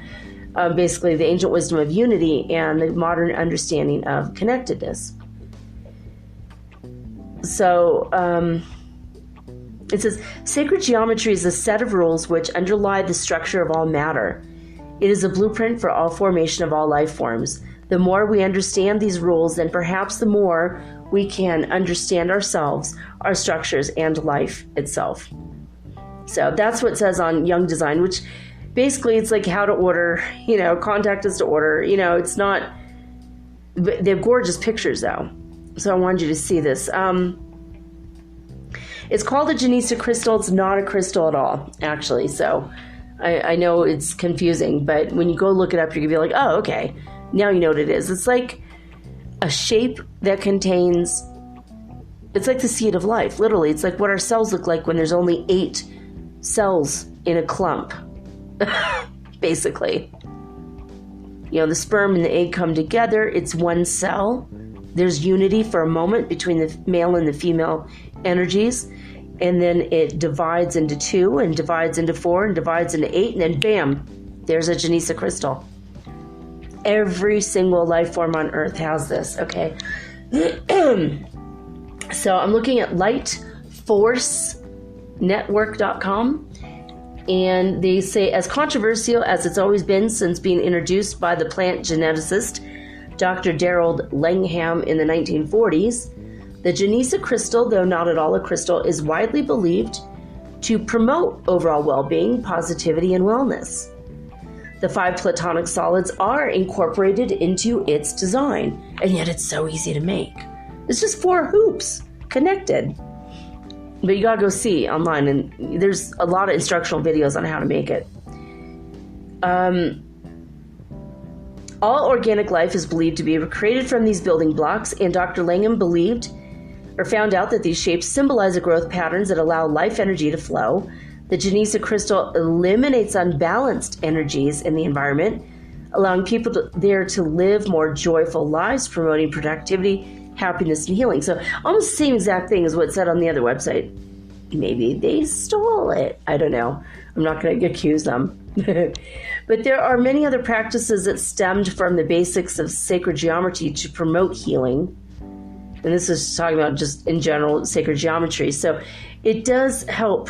So there's not a whole lot on the Genesa crystal on this website. So sorry that I even went to that one. Anyway, so it was just super interesting, looking at this, right? And I saw it on another website, which was on my phone now, erased, on my other phone. It said, if you have chaotic energies around you, the Genesa crystal will calm the chaos. My son, literally is a chaos wizard. Literally, that's his magic talent. That's his hereditary witchcraft, hereditary magic talent. It's in his DNA to be chaotic. I think he got it from his dad. I mean, his dad said in the old home videos that his uncle took of the whole family when they were really little kids, him and all of his cousins. There would be his cousins moving around, a little fidgety, a little bit here and there, and there'd be adults kind of just sitting there, occasionally moving an arm or nodding a head. And then in the background, you'd see this thing faster than light, flitting everywhere. And he said, you could barely see me. It was him running around. He said I had so much energy. I was hyperactive, ADHD. He said, yeah, usually you couldn't even see me in the home videos. It was crazy. Sometimes they'd say, oh, we want to get you on the film, so come on over here. And he said he'd come over there, and he'd be there. You could see him for a split second, then he'd start moving around and jittering, and arms and legs flailing. And he said he was so hyper that he very rarely showed up on the home movies. It's totally crazy, right? But if you make one of these that's 7 inches, or no, 8 inches across. 7 inches, I read somewhere that, I'm about to read that, I think. If it's 8 inches across, that will clear the energy in the air for a 2/3 of 1 mile radius in all directions. And that's like, 8 inches across. So it's like 25.14 because you got to take, I think it's radius times pi or diameter. I think it's diameter times pi is how much you would need. And then I multiplied that by 4. Anyway, I figured it out. But 25 feet makes an 8-inch one across. I think that's what I figured out. 25 inches? No. 8. I don't know. Anyway, you can figure out the maths later, okay? But basically, if you have a desktop model that you make yourself and you can make it out of paper, you make it out of paper. You can make a 4-inch one, this 4 inches across, a really tiny one, and that would be 1/3 of a mile in every direction. It would clear the air. So imagine if you have a little tiny one on a necklace that you made.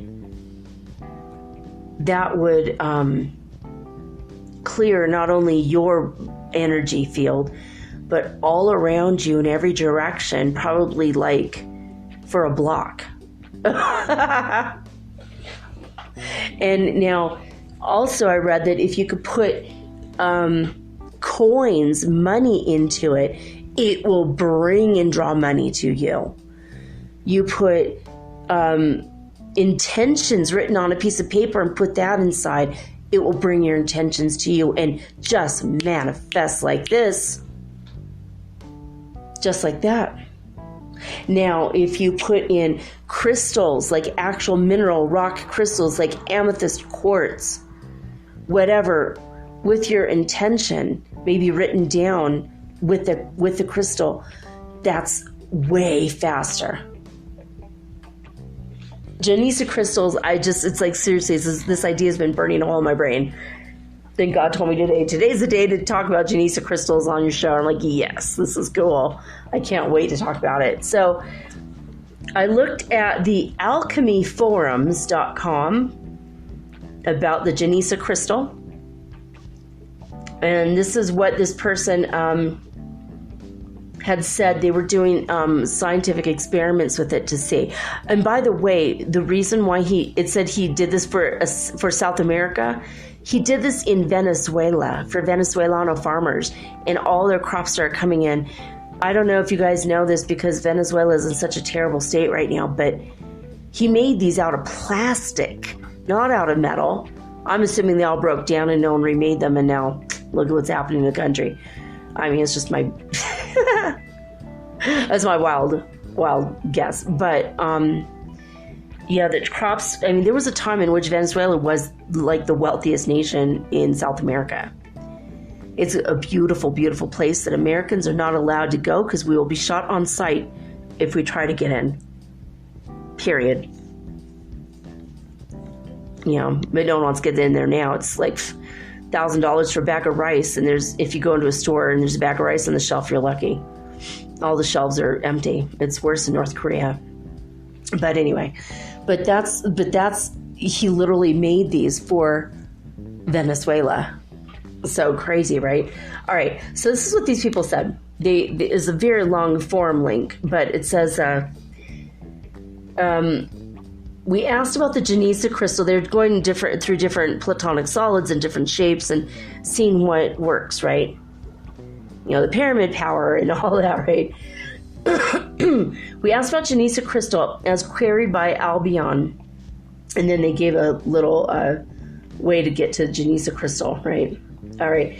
He says, we previously discovered that a star tetrahedron, which is basically a 3-sided pyramid, can be used to create a protective field around Ormus. That's a whole nother topic. This stuff is very hard to make. It's very unstable. My friend makes it in the jungles of Peru. She's a serious, straight up, like ayahuasca shaman. She came from Canada, and now that's what she's doing now with her life. Serious healer. Freaking powerful witch, beautiful woman. She was my lover in a past life and we were both burned at the stake as being witches, okay? So her magic stayed with her soul. And I was a man back in that life, married to I was married to a woman, and she came along and she was so beautiful, and she's still so beautiful. And my wife is too. I met her in this life too. And I think if they met each other now, they'd be total arch enemy rivals. Could be why they live on opposite sides of the globe, actually. And I'm stuck in the middle, literally. The whole crazy energy there. But she makes ormus. We'll have to talk about ormus on another. In fact, I have to do a lot more research on it and learn how to make it. You have to make it in a very stable environment energetically. You can't have any fights or energy that's yuck. So I have to clean up this whole freaking block with the Genesa crystal before I can even begin to make ormus. Calm the chaos with a Genesa crystal. But so okay, what he had said is that Albion was asking if the Genesa crystal has the same effect as a star tetrahedron. And so they got a negative response when they were like using their dowsing method, right? And so this is what they found out though. The Genesa crystal creates a protective field around ormus, negative, and enlivens and strengthens it, positive. So it doesn't create a protective field around it like a star tetrahedron will, but it will enliven and strengthen it. Crazy. That was their energy I'm reading. So the ideal time of ormus exposure inside the Genesa crystal is for 2 weeks. So remember that for when we do the ormus one. So he asked his friend Deb to rate the ormus exposed 2 weeks to a Genesa crystal on a scale of 1 to 1,000, as they've done with everything else. And they were saying that one thing they made rated at 300, another thing they made rated at 700, which I think are different kinds of ormus, which is very hard to make. It's a long way to make it. It's something that will actually cure like your whole body, your spirit, your energy, your emotions, your mental. It's a whole nother show. But anyway, so they agreed, and they agreed because it wasn't rating. They couldn't get a rating between 1 and 1,000, and they're like, what the hell? So she's like, something's wrong, because she went all the way up to 1,000, got no hit. I mean, and I think what they're doing is the scale, which is a whole nother show again, is about oh my God, Dr. David Hawkins. Thank you, God. I'm like, God is the name. God always gives me the names. Dr. David Hawkins did this scale on 0 to 1,000, right? So, like, perfect love starts around 770, on the scale of Integris, right? And 1,000 is 100% perfect, right?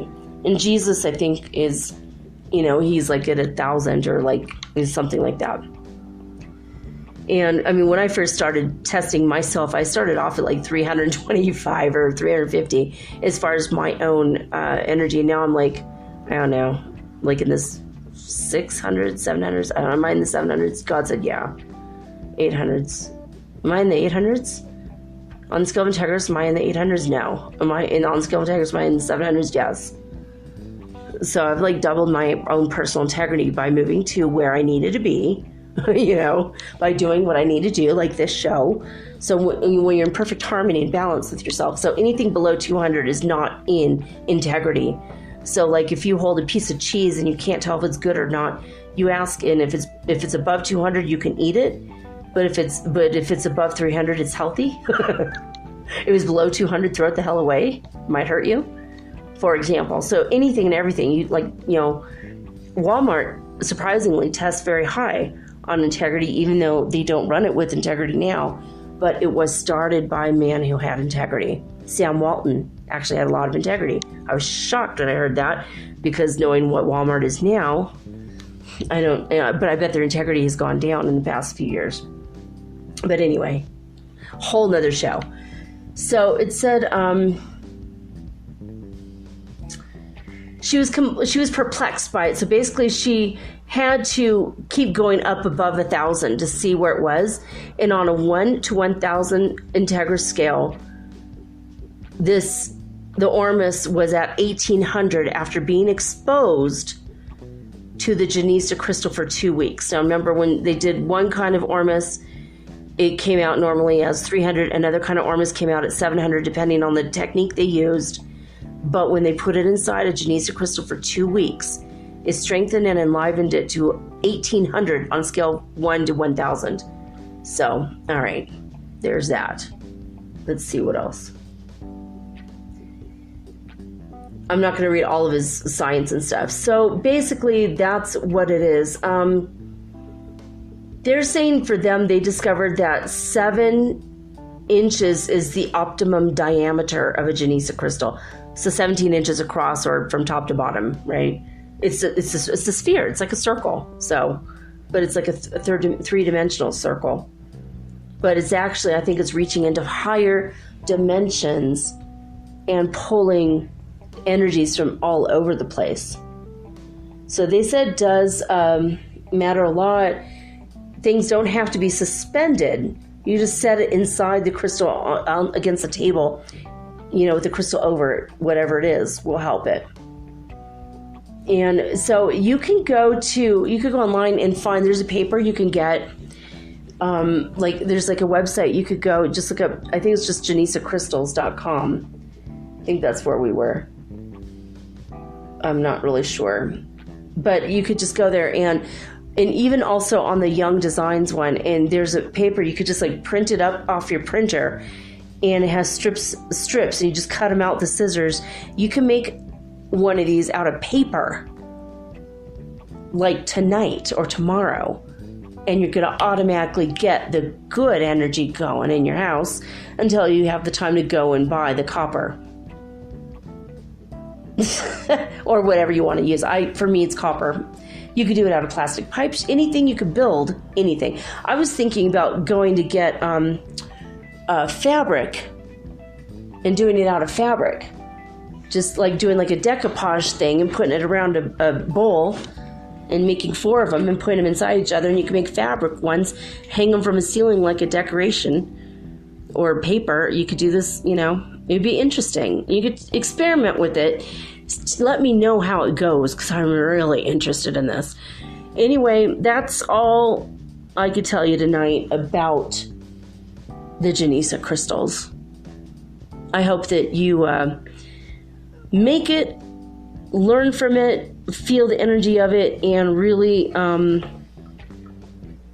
get a lot out of it. You could buy it. You could just go but there's a lot of people sell really beautiful necklaces. They'll inscribe whatever you want on the sides of it. You could even make it out of paper and write the Ho'oponopono process on it. I love you. I'm sorry. Please forgive me. Thank you. 4 hoops, 4 phrases. Hey, as long as you get that basic shape, you will clear your whole house. All the energy.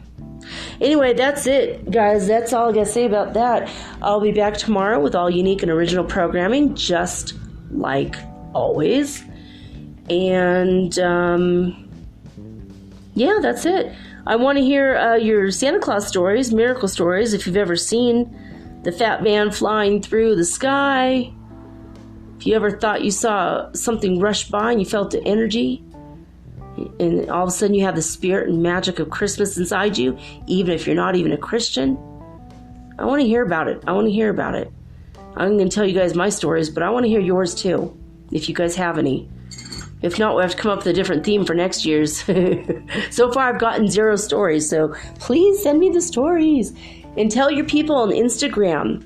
Tell your people on Facebook and your Facebook groups. Look, Elena really needs stories about Santa Claus. Have you ever seen Santa Claus?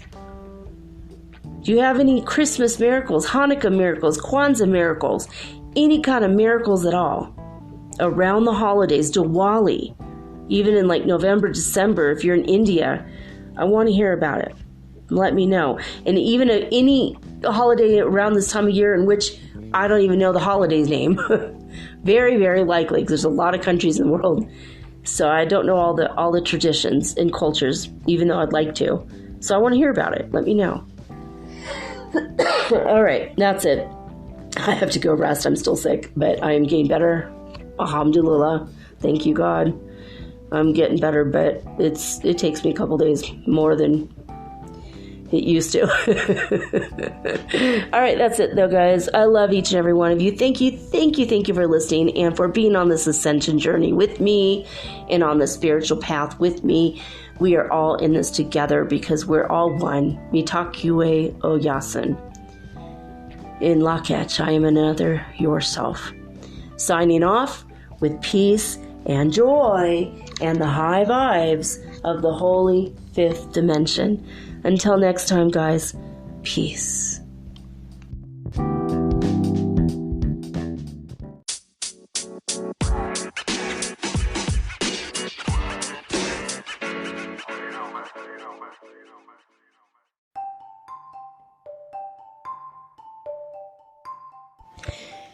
Do you ever wish you could look into the next chapter in your book of life and see what's coming next? What does the universe have in store for you? I can help you with that. I will give you a Celtic cross reading, which is 10 cards, or you can ask me 3 questions, and I use 3 cards per question. So that's 9 cards, or I can channel your higher guidance, or maybe God directly for you. Maybe you want to talk to your dear departed Aunt Edna, because maybe you have a few questions and she was the smartest person you knew. If your deceased relatives are available or your ascended masters, I can channel them for you personally. Let me have 1 hour to show you the future in your next chapter of your book of life. Readings are $75, and it takes me an hour to an hour and a half to complete. And for this price, you will also be hooked up to the healing grid around the planet for free, which means yours truly, me, I will be giving you Reiki 24 hours a day, 7 days a week for the rest of your life. All you have to do is let me know. metaphysicalsoulspeak@gmail.com, and we will explore your future together.